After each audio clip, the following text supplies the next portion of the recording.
kanker dan tentunya kali ini kanker pada anak, dan telah hadir bersama kita pada malam hari ini Dr. Dewi Rosaria Ayu SPAK dari Rumah Sakit Muhammad Hussein Palembang, dan tentunya dengan tema kita waspada gejala kanker pada anak. Dan langsung saja kita berkenalan bersama dokter kita pada malam hari ini. Halo, selamat malam dokter. Selamat malam. Aduh, cantik sekali dokter kita pada malam hari ini ya. Ini panggilannya dengan Dokter Dewi ya dok ya. Benar. Apa kabarnya ini dokter? Alhamdulillah baik. Baik ya dokter. Baik dokter, tentunya dengan tema kita pada malam hari ini adalah waspada gejala kanker pada anak. Boleh dokter sedikit dijelaskan terkait kanker pada anak ini seperti apa ini dokter? Ya. Assalamualaikum warahmatullahi wabarakatuh. Terima kasih saya ucapkan kepada Rumah Sakit Kemenkes Dr. Muhammad Hussein Palembang yang sudah memberikan kesempatan kepada saya untuk hadir di acara Jendela di Sriwijaya TV ini dalam rangka peringatan Hari Kanker Internasional. Dan pada malam hari ini saya akan memberikan sedikit informasi mengenai apa itu kanker pada anak dan apa gejala-gejala yang harus kita waspadai agar kita lebih bisa mendeteksi dini dari kanker. Jadi pertanyaan pertama tadi, apa sih kanker itu ya? Jadi kanker itu berasal dari kata neoplasia ya. Neo artinya baru, plasia itu artinya pertumbuhan ya. Jadi kanker adalah suatu kondisi di mana sel itu dia bertumbuh secara cepat dan tidak terkendali ya dari fisiologis normalnya ya. Jadi dia tumbuh terus menerus ya. Nah, itu yang kita sebut dengan kanker ya. Kemudian ada lagi istilahnya tumor. Jadi kalau kita menyebut dengan tumor, tumor adalah benjolan yang tidak normal ya. Jadi kalau kita menemukan ada benjolan yang tidak normal, maka itu disebut dengan tumor ya. Kalau misalnya benjolan, misalnya payudara itu berupa benjolan, tapi itu normal ada, sehingga itu tidak kita sebut dengan tumor. Tapi misalnya nih, di tangan tiba-tiba ada benjolan ya, maka itu kita sebut dengan tumor. Atau benjolan, harusnya kan di perut tidak ada benjolan, terus ada benjolan, itu kita sebut dengan tumor. Nah, tapi jangan takut bahwa tumor ini adalah benjolan yang tidak normal. Jadi si benjolan ini bisa dia berupa tumor jinak, ada juga namanya tumor ganas. Kapan kita bilang tumor jinak? Jadi kalau dia tumor jinak, dia berada di satu tempat. Jadi dia pertumbuhannya lambat, biasanya dia di situ-situ aja ya. Jadi itu biasanya tanda-tanda dari jinak ya. Tapi kalau tumor ganas itu dia bisa menyebar ke tempat lain. Biasanya gejalanya dia membesar dengan cepat ya. Kemudian dia bisa menyebar ke tempat lain melalui aliran darah, kemudian melalui aliran kelenjar getah bening ya, sehingga dia bisa menyebar ke tempat lain. Contohnya, misalnya tumor pada tulang itu paling sering dia nyebar ke paru, sehingga dia bisa timbul gejala sesak nafas ya. Jadi kalau dia berupa tumor jinak, biasanya dia di situ saja, tapi kalau dia tumor ganas bisa menyebar ke tempat lain. Nah, tumor ganas inilah yang kita sebut dengan kanker.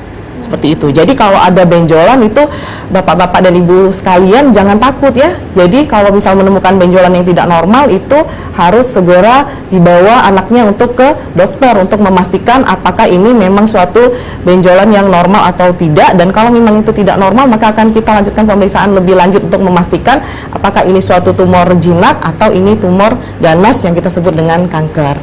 Oke, baik. Jadi memang ada beberapa tipe sendiri ini dokter ya, kalau untuk dari kanker ini sendiri. Biasa juga disebut dengan tumor jinak atau tumor ganas ya dokter. Baik, nah kalau untuk gejala kanker pada anak ini sendiri itu bagaimana dokter? Iya, jadi tumor pada anak atau kita sebut dengan kanker pada anak ini dia ada yang bentuknya cair ya, berupa kanker darah yang kita sebut dengan leukemia ya. Ada juga berupa tumor solid ya, berupa benjolan yang bisa muncul di berbagai organ di tubuh kita. Misalnya tumor pada mata bisa ada, kita sebut dengan retinoblastoma yang paling sering. Kemudian tumor pada otak, lalu ada juga tumor di kelenjar getah bening, ada juga tumor di perut berupa limfoma ya, atau tumor kelenjar getah bening ya. Kemudian kalau misalnya tumor di ginjal ada juga namanya nefroblastoma ya, dan bisa juga dia ke saraf perifer ya, bisa juga ya. Kemudian bisa juga ke tulang yang kita sebut dengan osteosarkoma. Nah, untuk gejala-gejalanya sendiri, kalau tumor kanker darah tadi, gejalanya itu dia ada pucat biasanya ya. Jadi dia ada gejala pucat, kemudian ada gejala perdarahan ya, atau satu lagi dia sering demam tanpa sebab yang jelas ya. Kemudian kalau si kanker darah ini atau yang kita sebut dengan leukemia ini dia menyebar, mengadakan ada infiltrasi ke organ lain, bisa kita dapatkan pasiennya juga dengan keluhan perut yang membesar, jadi terdapat pembesaran hati, pembesaran limpa, kemudian bisa juga dia menyebar ke kelenjar getah bening, ada pembesaran kelenjar getah bening ya, atau kalau dia si kanker darah ini dia nyebar ke otak, bisa pasiennya datang dengan kejang, atau kalau dia juga nyebar ke alat kelamin, biasanya tuh kalau anak laki-laki tuh di testis ya, bisa terjadi pembesaran dari biji zakarnya itu, buah zakarnya itu, pembesaran dari testisnya itu yang bisa disebabkan karena penyebaran dari si sel kanker tadi. Jadi kalau misalnya kita ketemu ada pasien datang dengan anak dengan pucat, kemudian perdarahan bisa berupa mimisan, gusi berdarah, bintik-bintik merah di badan, muntah darah, BAB hitam atau kencingnya berwarna merah ya, dan juga disertai dengan adanya demam tanpa sebab yang jelas, tuh harus kita waspada, jangan-jangan ini gejala dari kanker darah. Apalagi kalau gejala-gejala tadi pucat, perdarahan sama ada demam disertai dengan pembesaran hati dan limpa, juga pembesaran kelenjar getah bening, itu harus kita waspadai sebagai gejala dari kanker darah ya. Itu untuk gejala dari leukemia atau kanker darah. Kemudian yang kedua, kalau tadi tipe yang solid tumor tadi, tumor padat, itu datang biasanya dengan berupa keluhan benjolan ya. Jadi contohnya pada pasien dengan kanker kelenjar getah bening, biasanya pasiennya datang dengan keluhan adanya pembesaran kelenjar getah bening, biasanya paling sering itu di daerah leher ya, kemudian di ketiak ya, sama di selangkangan. Jadi kapan kita curiga ini pembesaran kelenjar getah beningnya normal atau tidak?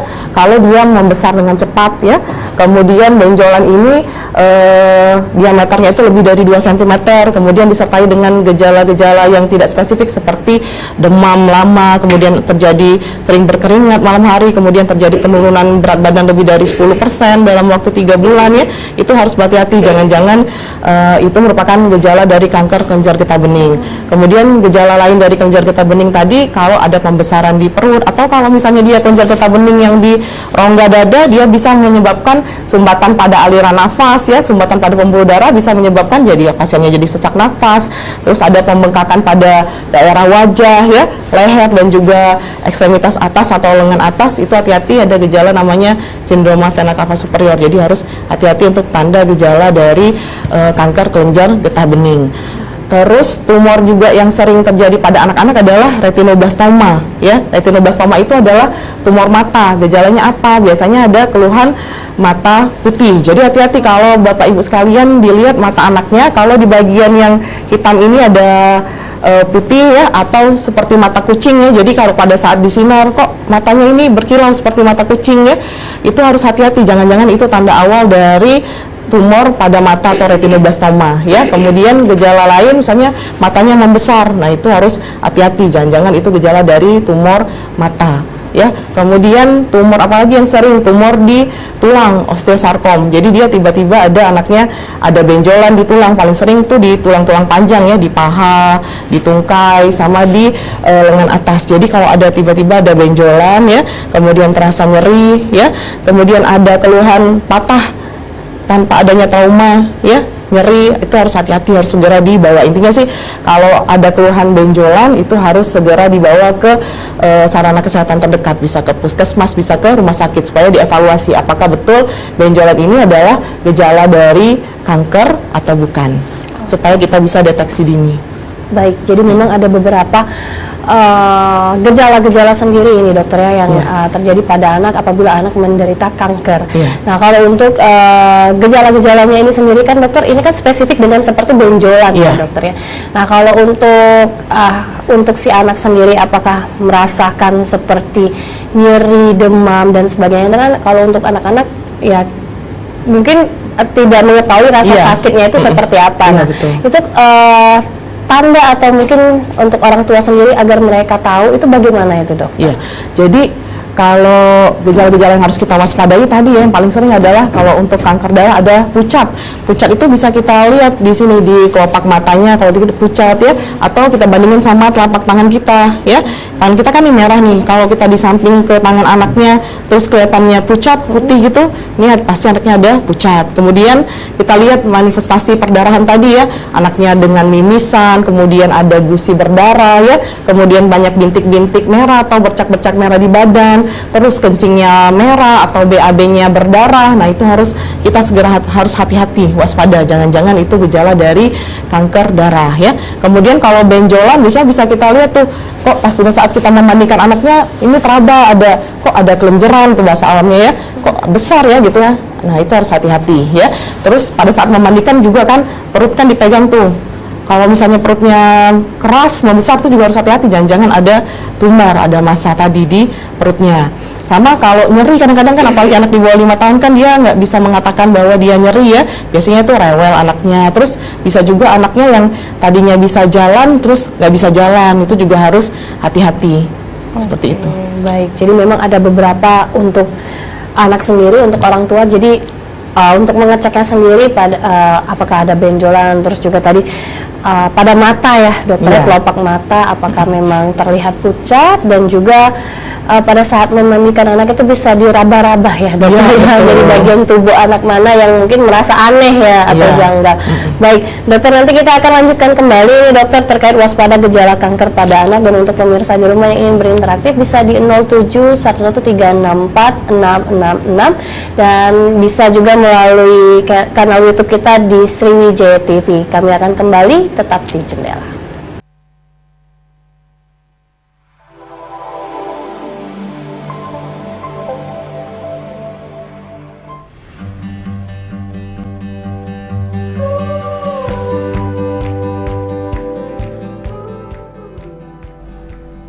Dr. Indah Puspita, spesialis jantung pembuluh darah, konsultan ehokardiografi di Rumah Sakit Muhammad Hussein Palembang. Sehari-hari saya menangani pasien penyakit jantung koroner yang datang ke poliklinik ataupun dirawat inap. Pasien-pasien ini adalah pasien dengan penyumbatan pembuluh darah jantung, yaitu pembuluh darah jantung koroner yang kadangkala sudah menjalani tata laksana berupa pelancaran aliran pembuluh darah koroner baik melalui teknik pemasangan ring ataupun teknik operasi bypass. SMR atau extracorporeal shockwave myocardial revaskularisasi adalah teknik pemberian gelombang kejut yang akan merangsang pembentukan pembuluh darah baru di pembuluh darah jantung koroner atau dengan istilah neovaskularisasi koroner. Teknik ini dilakukan dengan mengaplikasikan alat yang memberikan gelombang kejut dengan tegangan yang rendah dan tidak ada resiko, dan kemudian tidak ada keluhan yang dirasakan oleh pasien selama tindakan. Pasien yang menjalani SMR akan menjalani pemeriksaan awal berupa strain ehokardiografi dan stres ehokardiografi. Bagi pasien-pasien yang telah direkomendasikan untuk menjalani SMR, maka akan mendapatkan jadwal di mana prosedur ini dilakukan melalui rawat inap. Alat aplikator pada SMR akan diarahkan sesuai dengan zona yang ditentukan. Pasien menjalani tindakan SMR selama kurang lebih 30 menit. Hingga saat ini, Rumah Sakit Muhammad Hussein Palembang adalah satu-satunya rumah sakit di Indonesia yang menyelenggarakan terapi SMR secara rutin. Terapi SMR ini dapat menjadi alternatif dalam membantu pasien-pasien penyakit jantung koroner yang masih mengalami nyeri dada. Walaupun telah diterapi dengan obat-obatan anti nyeri dada, telah diterapi dengan pemasangan ring, ataupun telah diterapi dengan operasi bedah pintas jantung koroner. Maka dari itu, jangan ragu-ragu untuk memanfaatkan terapi SMR ini yang difasilitasi penuh oleh Rumah Sakit Muhammad Hussein Palembang sebagai salah satu layanan unggulan Rumah Sakit Muhammad Hussein Palembang. Saya Yohanes Eko Hadirulono, usia saya 65 tahun. Pertama menjadi pasien di rumah sakit ini tahun 2015. Mengalami tindakan, saya harus mengikuti 3 seri. Nah, 1 seri itu 3 kali tembakan. Dan hari ini merupakan hari yang seri ketiga. Seri pertama saya mencoba ngetes jalan kaki tanpa minum obat dan terlaksana jalan kaki sampai 1 jam tidak mengalami sakit. Dan selama saya dilayani di rumah sakit ini, saya dilayani dengan bagus, terutama dokter dan juga rawatnya. Kepada masyarakat, silahkan untuk ikut ESMR ini. Setelah EMSR ini, saya merasa sakit di dada saya itu berkurang. Terima kasih Rumah Sakit Dr. Muhammad Husin Palembang.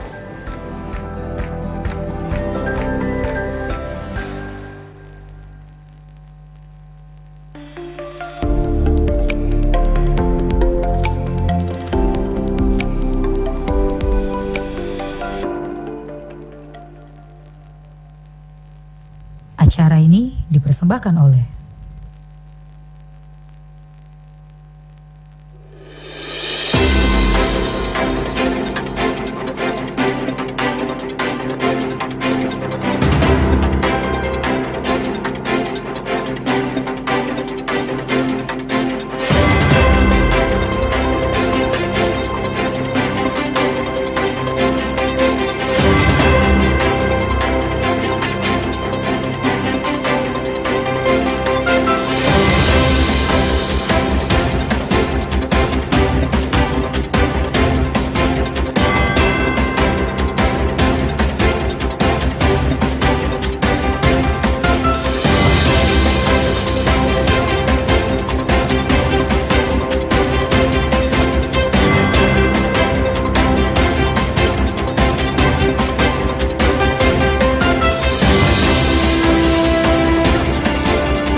dipersembahkan oleh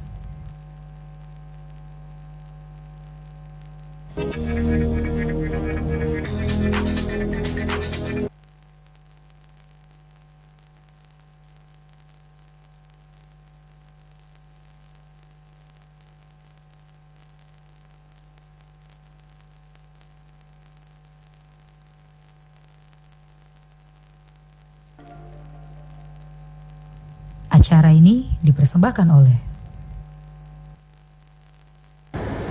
Baik, kembali lagi di Jendela Pemirsa, masih bersama Dr. Dewi Rosaria Ayu SPAK dari Rumah Sakit Muhammad Hussein Palembang, dan tentunya masih dengan tema kita waspada gejala kanker pada anak. Untuk pemirsa di rumah yang ingin berinteraksi bisa di 07113646666 atau di kanal YouTube kita di Sriwijaya TV. Baik, dokter, kita lanjutkan kembali nih dokter ya terkait gejala kanker pada anak ini sendiri. Jadi kalau untuk gejala-gejala tadi kita beberapa sudah dibahas ya dokter, dan juga kalau untuk kanker yang sering atau yang paling sering terkena pada anak itu kanker apa saja itu dokter? Ya, jadi kanker pada anak tadi yang saya jelaskan sebelumnya ya, bisa kena ke darah atau ke berbagai organ yang ada di tubuh, bisa di mana saja ya. Tapi kalau untuk secara penelitian, kanker apa yang paling sering? Nomor satu adalah kanker darah atau yang kita sebut dengan leukemia tadi ya. Kemudian yang berikutnya yang sering kita temukan pada anak adalah kanker di mata atau yang kita sebut dengan retinoblastoma ya. Kemudian yang sering juga kita temukan adalah kanker kelenjar getah bening ya, atau yang kita sebut dengan limfoma ya. Itu jenis kanker yang sering kita temukan pada anak-anak ya, selain kanker yang lain seperti kanker tulang, kemudian kanker pada ginjal ya, serta jenis-jenis kanker lainnya. Oke, jadi memang yang sering terjadi pada anak ini adalah seperti kanker darah, mata, kelenjar getah bening, dan juga tulang ya dokter. Iya. Nah, kalau untuk usia sendiri dokter, usia berapa ini anak-anak bisa terkena kanker? Dari usia berapa? Iya, jadi kanker itu bisa mengenai usia anak ya, mulai dari bayi juga ada yang udah kena kanker ya. Jadi bisa dari usia bayi sampai 18 tahun, ada juga yang terjadi pada dewasa ya. Untuk jenis-jenis kanker seperti kanker darah itu juga bisa terjadi pada anak di bawah 5 tahun ya, bisa juga di antara 5 sampai 10 tahun, tapi dia paling sering pada anak-anak di bawah usia 5 tahun ya. Kemudian kanker-kanker seperti kanker pada kelenjar getah bening, kemudian osteosarkom atau tumor tulang, itu biasanya itu usianya lebih besar, biasanya paling sering di anak-anak yang usianya di atas 10 tahun ya. Apalagi untuk osteosarkom, tumor tulang itu dia paling sering pada saat masa pertumbuhan tulang dengan cepat ya, di usia-usia remaja, biasanya anak-anak usia di atas 10 tahun ya. Kemudian kalau tumor seperti tumor hati, tumor ginjal ya, nah itu biasanya pada anak-anak paling sering itu di bawah 5 tahun biasanya. Jadi memang di usia anak-anak tadi bisa kapan saja bisa terjadi, tapi secara penelitian ada jenis-jenis tumor yang paling sering ada di usia tertentu. Seperti itu. Baik, jadi memang dari bayi pun ini sudah bisa terkena kanker ya dokter ya, pada anak sendiri. Baik, nah dokter, sedikit ini ada pertanyaan dokter. Kalau misalnya ini tadi kan ada beberapa gejala seperti mimisan ya dokter ya pada anak. Nah, kalau terjadi pada anak yang katakanlah rutin itu tidak dokter, tapi memang mungkin pada anak memang terjadi mimisan pada saat mereka kelelahan atau mungkin ada cuaca ya dokter. Nah, itu apakah termasuk dalam gejala terjadinya kanker atau bagaimana ini dokter? Iya, jadi mimisan pada anaknya itu kan memang sering terjadi ya, karena kita tahu bahwa anak-anak itu dia pembuluh darahnya itu lebih tipis ya, jadi dia lebih tipis, kemudian posisinya juga lebih superficial, artinya lebih ke permukaan. Jadi pada saat cuaca sangat panas ya, kemudian cuaca sangat dingin, jadi udara kering, itu mudah sekali terjadi mimisan ya. Jangan lupa kita tanyakan juga apakah anak ini sedang rinitis ya, sedang ada pilek ya, atau dia memang ada riwayat rinitis alergi ya. Misalnya dia dingin mudah bersin-bersin ya, atau misalnya dia debu mudah bersin-bersin. Jadi anak-anak dengan riwayat rinitis alergi itu juga mudah sekali terjadi mimisan ya. Jadi apakah itu gejala dari kanker? Jadi kalau misalnya kita temukan pada kondisi-kondisi yang saya sebutkan tadi, kemudian tidak ada gejala lain ya, tidak ada pucat, kemudian tidak ada demam, tidak ada benjolan ya, dan pada saat terjadi mimisan dihentikan perdarahannya bisa dengan kapas atau kasa ya, perdarahannya sudah berhenti, nah itu kita tidak perlu evaluasi lebih lanjut ya. Tapi kalau misalnya kita temukan tadi selain ada mimisan, dia ada keluhan lain seperti pucat, kemudian dia ada demam, ada keluhan perutnya membesar, nah itu harus dicari. Jangan-jangan ini mimisannya bagian dari gejala ke arah leukemia tadi ya. Atau juga kalau kita ketemu pasien dengan keluhan mimisan ya, ada mimisan terus ada keluhan yang lain, misalnya ada benjolan di leher ya, atau dia ada keluhan telinganya berdenging, atau tiba-tiba yang sebelah telinganya itu terasa penuh, atau tiba-tiba dia tidak bisa mendengar, itu juga harus hati-hati. Jangan-jangan mimisan yang terjadi pada anak tersebut adalah gejala dari kanker nasofaring ya. Jadi harus kita evaluasi lebih lanjut, apakah ada gejala penyerta lain yang harus kita dalam kehati-hatian sehingga harus segera membawa ke dokter. Oke, baik. Jadi memang dilihat apakah tingkat mimisannya ini sering ya, dokter ya. Jadi memang jadi harus dicek kembali, dan juga orang tua juga harus tetap waspada ya, dokter ya. Iya, betul. Baik, ini ada pertanyaan dokter dari Tabah, apakah kanker bisa diturunkan? Oke, boleh, silakan dokter. Iya. Jadi kanker pada anak itu dia berbeda dengan orang dewasa ya. Jadi kanker pada orang dewasa itu biasanya disebabkan oleh faktor lingkungan ya. Misalnya nih kebiasaan merokok ya, kebiasaan merokok baik itu sebagai perokok aktif ataupun sebagai perokok pasif, itu akan menjadi faktor risiko untuk terjadinya kanker pada paru ya. Kemudian infeksi human papillomavirus ya, HPV, itu akan menjadi faktor risiko untuk terjadi kanker rahim ya. Tapi kanker pada anak ini masih sampai saat ini belum bisa dipastikan apakah ada penyebab langsung dari sebagai penyebab dari kanker tersebut ya. Jadi multifaktorial ya. Ada beberapa literatur mengatakan ada faktor genetik ya. Jadi kalau ada riwayat saudaranya, apalagi riwayat saudara kembar dengan kanker, itu akan ada faktor risiko ya. Kemudian pasien-pasien yang dengan sindrom tertentu, misalnya pasien dengan sindroma Down ya, Down syndrome, itu ada faktor risiko untuk terjadi kanker tertentu, contohnya risiko untuk terjadi leukemia. Jadi kalau pasien-pasien dengan Down syndrome dia ada pucat, ada demam, ada perdarahan, itu kita harus hati-hati, jangan-jangan dia dengan leukemia ya. Kemudian pasien-pasien dengan sistem imun yang rendah, itu juga ada faktor risiko. Kemudian ada paparan terhadap radiasi ya, zat kimia, itu harus hati-hati ya. Tapi di antara faktor itu apakah ada faktor yang tadi, apakah faktor keturunan itu sangat berperan, itu juga masih belum bisa dipastikan. Jadi masih multifaktorial ya. Jadi apa yang bisa kita lakukan adalah deteksi dini ya, dan juga mencegah ya. Mencegahnya bagaimana?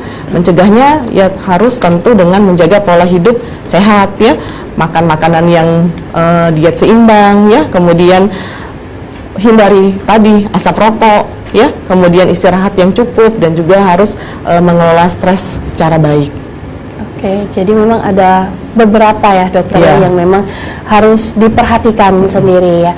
Baik, Ina, dokter, kalau untuk penanganan kanker pada anak sendiri itu bagaimana ini, dokter? Iya, jadi penanganan kanker pada anak sendiri nomor satu adalah kita harus tegakkan dulu diagnosisnya apa ya. Setelah tahu diagnosisnya apa, untuk diagnosis pastinya ya, kalau misalnya kita curiga ke arah kanker darah, maka harus periksa darah lengkap, kemudian nanti akan diambil lakukan tindakan BMP namanya, bone marrow function. Jadi tahu memang ini suatu leukemia, maka kita akan lanjutkan dengan tindakan kemoterapi ya. Kemoterapi itu adalah suatu tindakan memasukkan obat ya, memasukkan obat ke tubuh si pasiennya untuk membasmi si sel kankernya tersebut ya. Nah, obat kemo sendiri ada yang obat yang disuntikan lewat infus, ada yang dia disuntikan lewat tulang belakang ya, ada juga yang diminum ya, itu untuk kemoterapi. Nah, ada juga beberapa tumor yang dia sensitif terhadap respon, artinya sensitif ya, respon terhadap radioterapi ya. Radioterapi itu adalah suatu pengobatan dengan memberikan sinar dengan frekuensi tinggi untuk membasmi si sel kankernya ya. Kemudian juga ada tindakan operasi ya, tindakan operasi ya, dan tentu kita dukung dengan suportifnya apa, misal pasiennya itu pucat maka kita perlu transfusi darah merah ya, kalau dia perdarahan kita akan berikan transfusi komponen darah seperti trombosit ya, kemudian tentu harus memberikan nutrisi yang baik ya, kemudian dan yang terpenting berikutnya adalah support terhadap pasiennya sendiri dan juga terhadap keluarga ya, karena begitu terdiagnosis dengan kanker itu konsekuensinya adalah bahwa kita harus memberitahu bahwa ini adalah penyakit yang bisa berefek menyebabkan meninggal ya, tapi kanker ini bisa disembuhkan. Jadi kita harus berikan support kepada keluarga ya, bahwa kanker ini bisa disembuhkan ya, asal kita bisa deteksi secara dini ya. Kalau kita bisa deteksi dini, itu angka kesembuhannya itu akan jauh lebih baik dibanding kalau kita sudah terlambat ya. Jadi kalau terlambat itu artinya dia tumornya sudah besar ya, sudah menyebar kemana-mana, itu diagnosisnya mudah tapi kemungkinan untuk sembuhnya itu kecil ya, tapi tidak ada yang tidak mungkin ya. Jadi kita harus memberikan support kepada keluarga ya, untuk dilakukan pengobatan secara cepat dan tepat ya, supaya anaknya diharapkan bisa sembuh. Oke, jadi memang untuk penanganannya sendiri hampir sama ya berarti dokter ya dengan untuk kanker dewasa ya dokter. Jadi memang kembali lagi semakin cepat penanganannya pada anak, semakin cepat juga untuk proses kesembuhannya sendiri ya dokter ya untuk si anak. Baik dokter, nanti kita akan lanjutkan kembali, dan untuk pemirsa di rumah yang berinteraktif bisa di 07113646666 atau di YouTube kita di Sriwijaya TV. Kami akan kembali tetap di Jendela.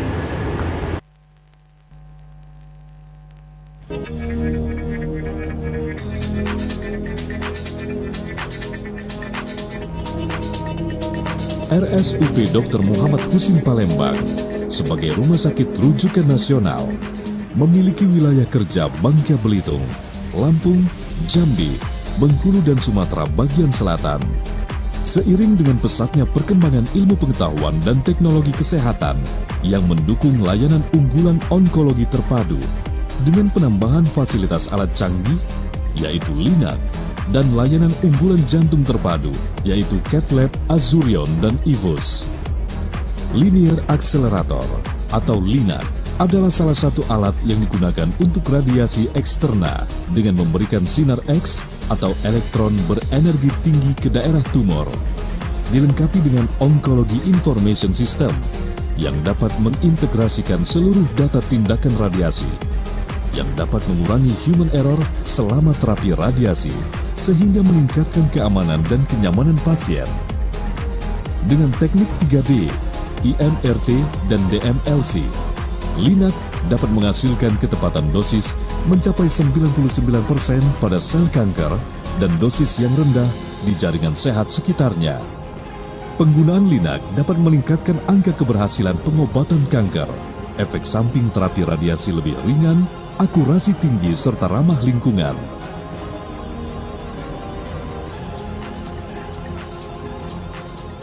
Halo, saya Dr. Alexander Irtondas, SPJP, spesialis jantung dan pembuluh darah dari kelompok staf medis kardiologi RSMH Palembang. Hari ini saya ingin mengenalkan salah satu alat yang baru di Pusat Jantung dan Otak Terpadu RSMH Palembang, yaitu Cath Lab Azurion.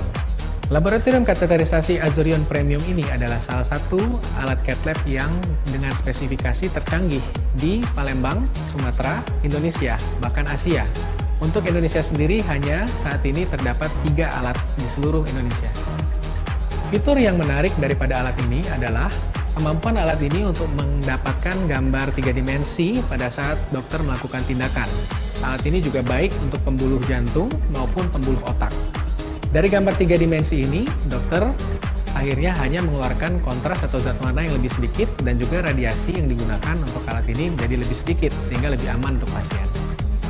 Dengan adanya alat canggih ini, kami berharap bahwa RSMH selalu akan menjadi yang terdepan dalam bidang jantung dan kardiovaskuler. Dan kami berharap dapat melayani lebih banyak lagi pasien dengan alat yang lebih canggih, dan tentunya dapat memberikan pelayanan yang terbaik untuk Sumatera Selatan.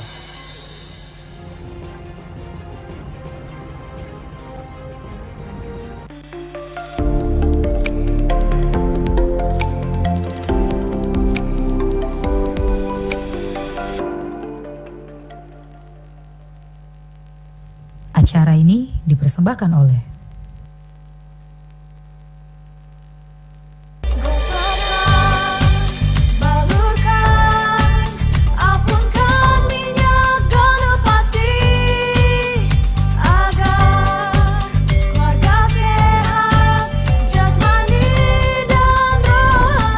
Dimanapun, saya selalu siap membawa minyak gosok Ganapati.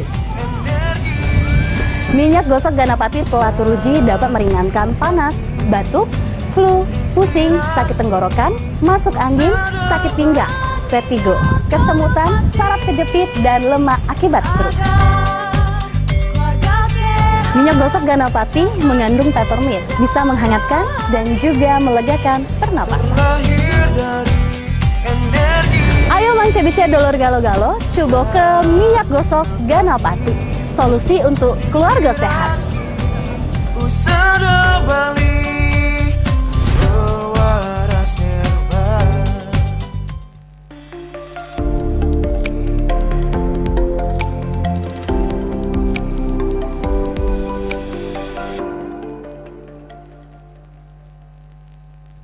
acara ini dipersembahkan oleh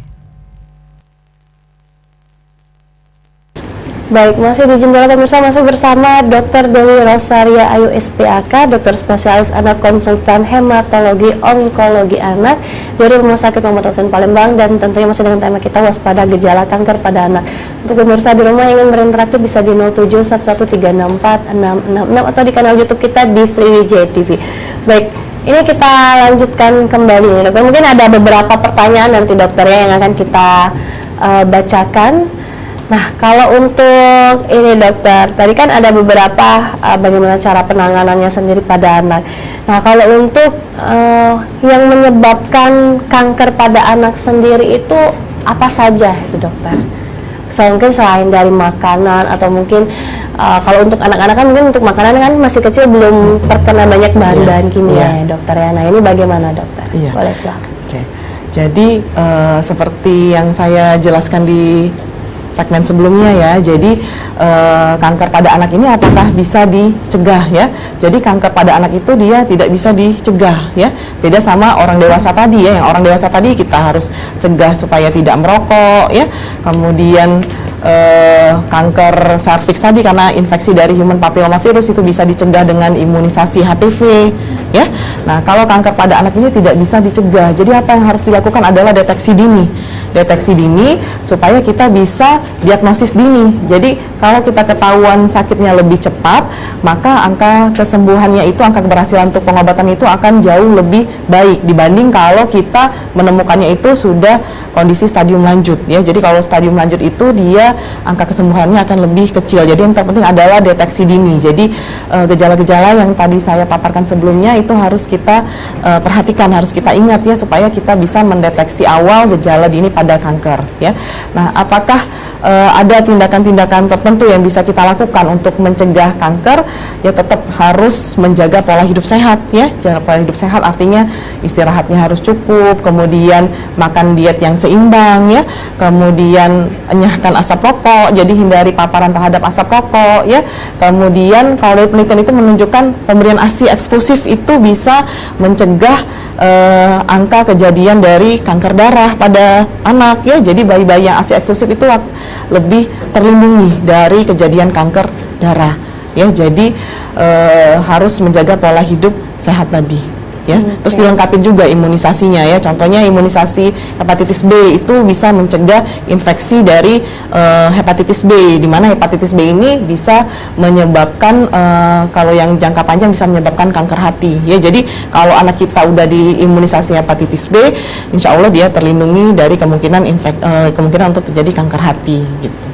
Oke, baik dokter. Ini sepertinya ada pertanyaan, kita bacakan dulu dokter dari Rokaya. Apakah ada kemungkinan penyakit kanker tidak ada tandanya? Tiba-tiba pada saat ketahuan ini sudah stadium 4. Nah, boleh silakan ini dokter. Iya. Jadi kalau tiba-tiba stadium 4 itu terlambat ya, pasti ada gejala dulu ya. Jadi kalau pada anak itu juga ada namanya stadium ya. Stadium itu tapi kita sebutkan pada pasien dengan tumor padat, yang tumor solid tadi yang berupa benjolan. bagaimana menentukan stadium tadi itu dari tadi penyebarannya udah kemana ya. Jadi misalnya nih ada pasien yang dengan tumor di mata ya, kalau dia stadium awal itu pasti udah ketahuan gejalanya, ada keluhan mata putih. Jadi di bagian hitam mata itu ada mata putih ya, kemudian dia ada mata kucing tadi, kalau disinari mata anaknya kok berkilau seperti mata kucing ya.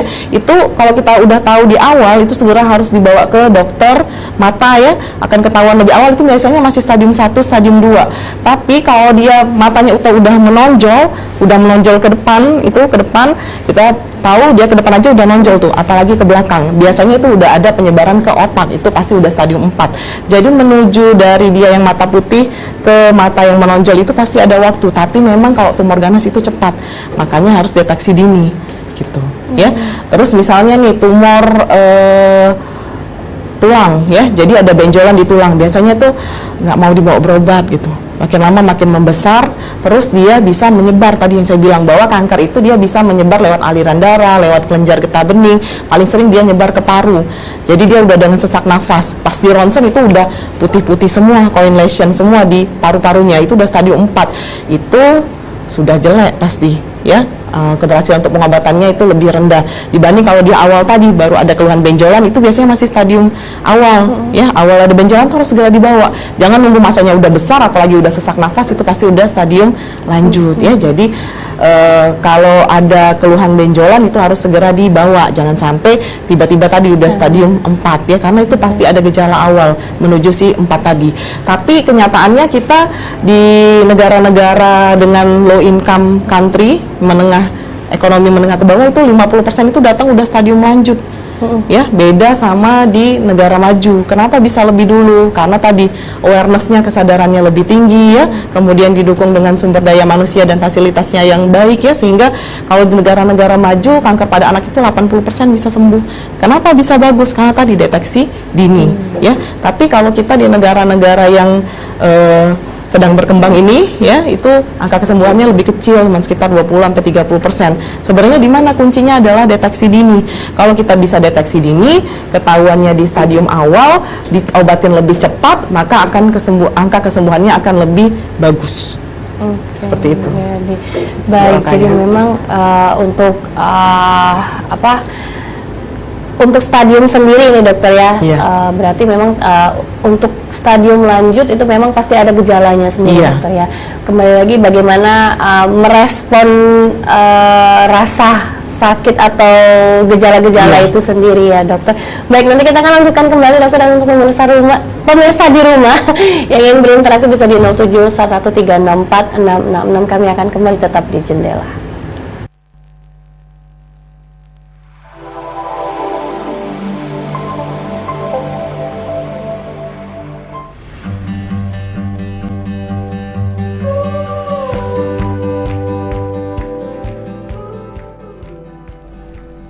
Dr. Indah Puspita, spesialis jantung pembuluh darah, konsultan ehokardiografi di Rumah Sakit Muhammad Hussein Palembang.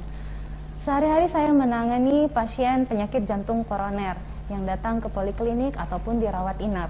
Pasien-pasien ini adalah pasien dengan penyumbatan pembuluh darah jantung, yaitu pembuluh darah jantung koroner, yang kadangkala sudah menjalani tata laksana berupa pelancaran aliran pembuluh darah koroner, baik melalui teknik pemasangan ring ataupun teknik operasi bypass. SMR atau extracorporeal shockwave myocardial revaskularisasi adalah teknik pemberian gelombang kejut yang akan merangsang pembentukan pembuluh darah baru di pembuluh darah jantung koroner atau dengan istilah neovaskularisasi koroner. Teknik ini dilakukan dengan mengaplikasikan alat yang memberikan gelombang kejut dengan tegangan yang rendah dan tidak ada resiko, dan kemudian tidak ada keluhan yang dirasakan oleh pasien selama tindakan. Pasien yang menjalani SMR akan menjalani pemeriksaan awal berupa strain ehokardiografi dan stres ehokardiografi. Bagi pasien-pasien yang telah direkomendasikan untuk menjalani SMR, maka akan mendapatkan jadwal di mana prosedur ini dilakukan melalui rawat inap. Alat aplikator pada SMR akan diarahkan sesuai dengan zona yang ditentukan. Pasien menjalani tindakan SMR selama kurang lebih 30 menit. Hingga saat ini, Rumah Sakit Muhammad Hussein Palembang adalah satu-satunya rumah sakit di Indonesia yang menyelenggarakan terapi ASMR secara rutin. Terapi ASMR ini dapat menjadi alternatif dalam membantu pasien-pasien penyakit jantung koroner yang masih mengalami nyeri dada.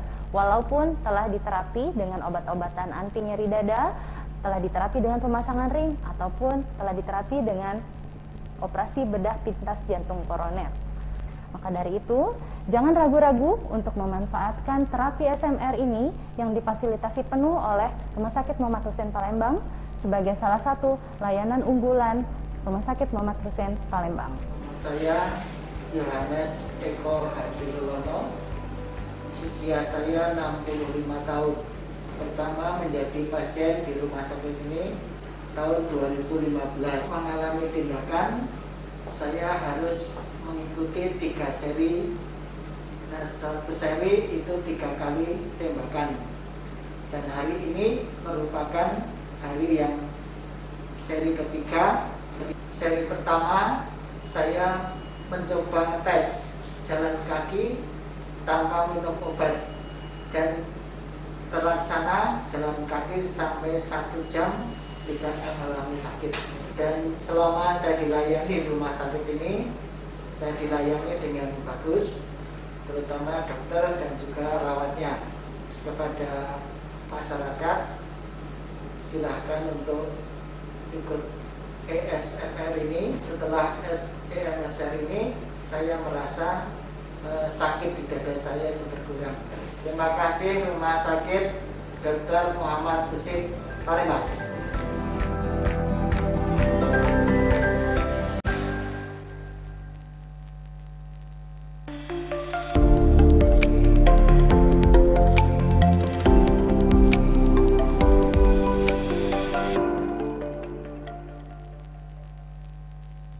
Acara ini dipersembahkan oleh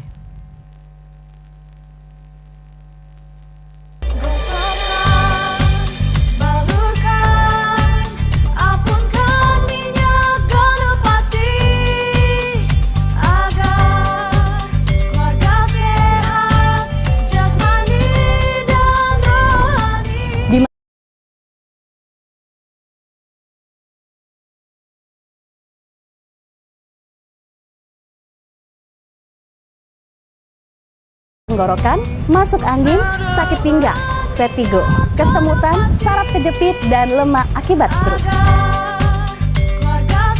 Minyak gosok Ganapati mengandung peppermint, bisa menghangatkan dan juga melegakan pernapasan. Ayo mancebice dulur galo-galo, coba ke minyak gosok Ganapati, solusi untuk keluarga sehat.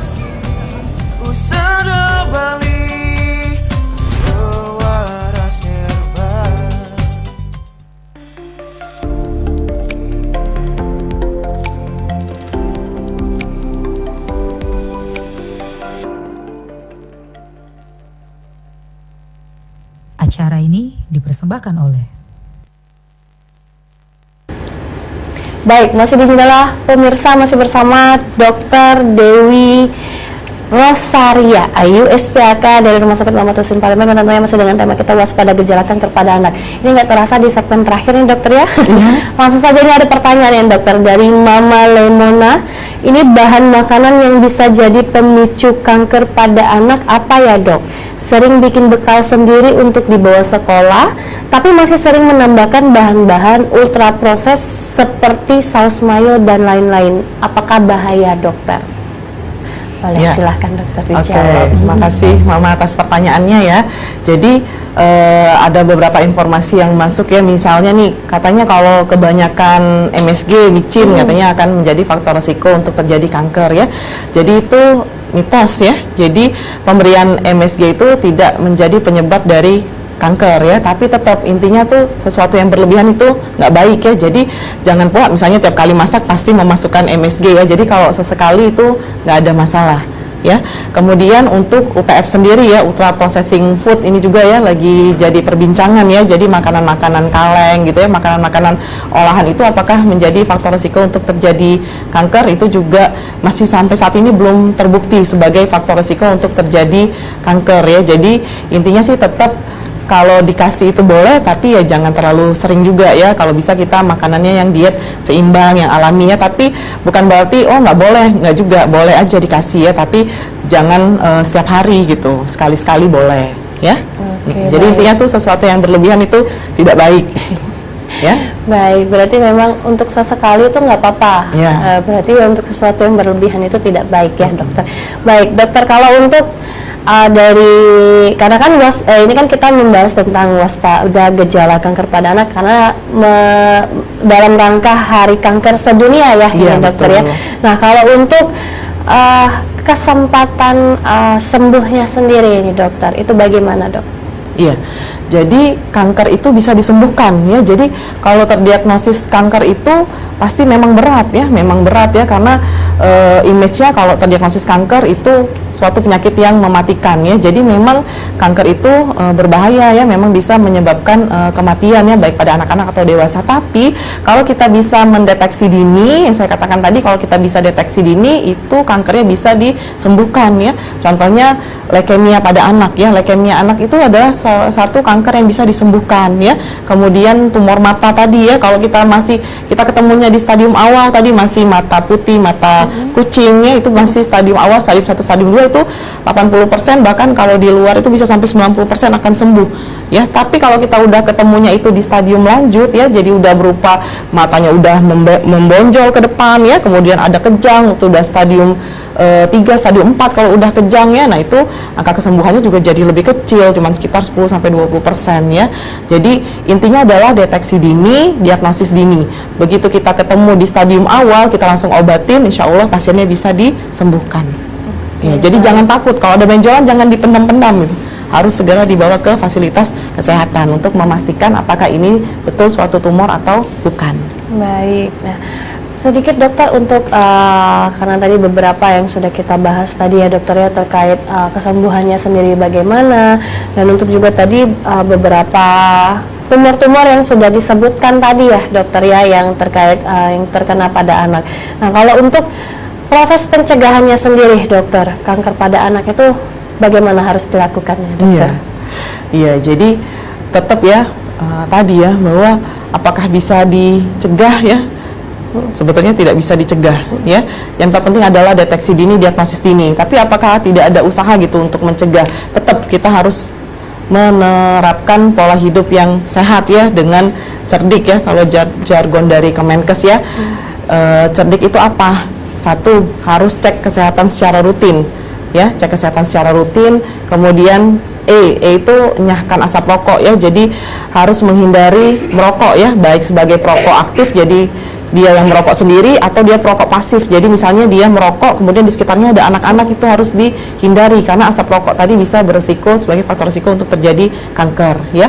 Kemudian rajin aktivitas fisik ya, jadi kita harus rajin berolahraga. Kemudian diet ya, diet yang seimbang ya. Kemudian istirahat yang cukup ya, istirahat harus cukup ya. Kemudian harus kelola stres dengan baik ya. Kalau kita menerapkan pola hidup sehat tadi, insya Allah mudah-mudahan kita terhindar dari kanker. Oke. Tadi apa, dok? Istirahat yang cukup ya, dok. Iya. Jadi cerdik.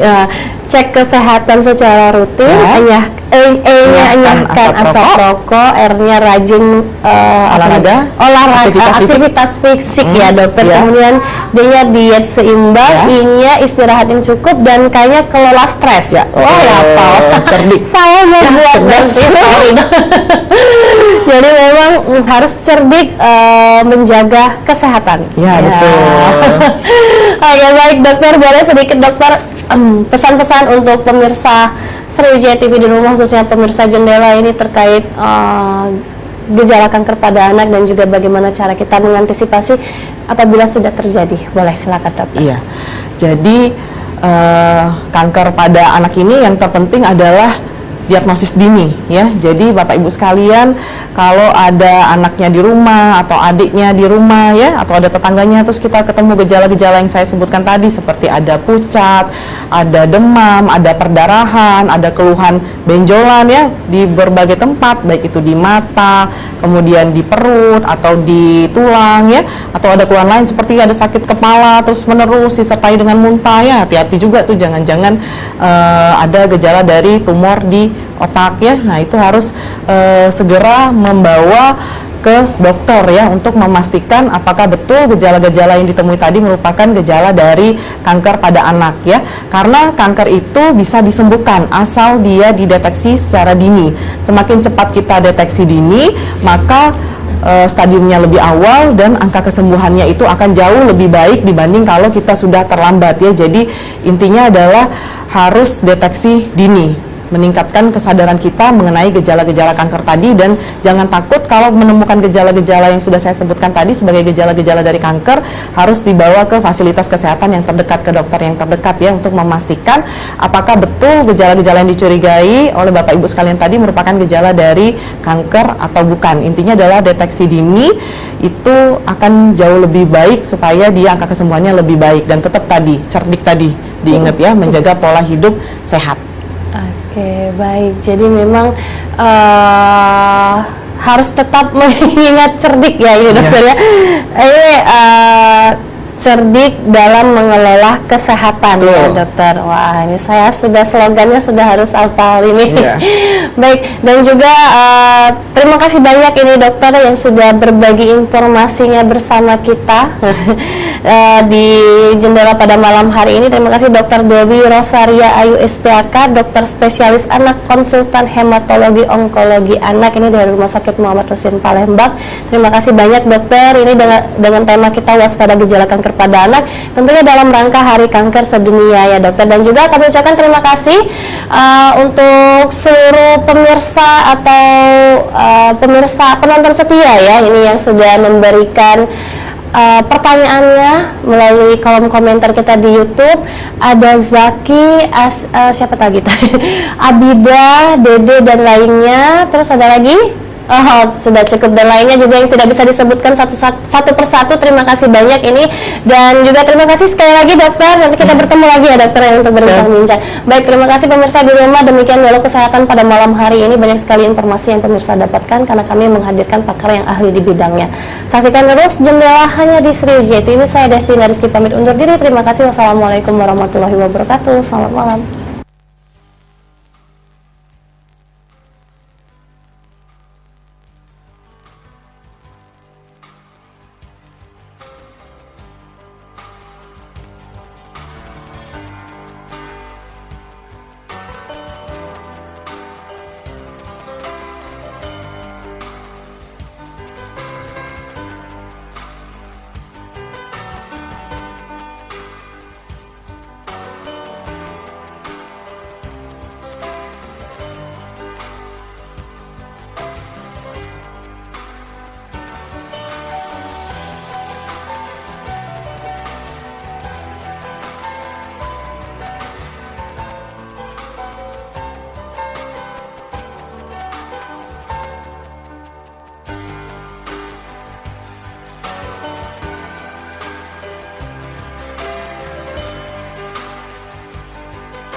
Acara ini dipersembahkan oleh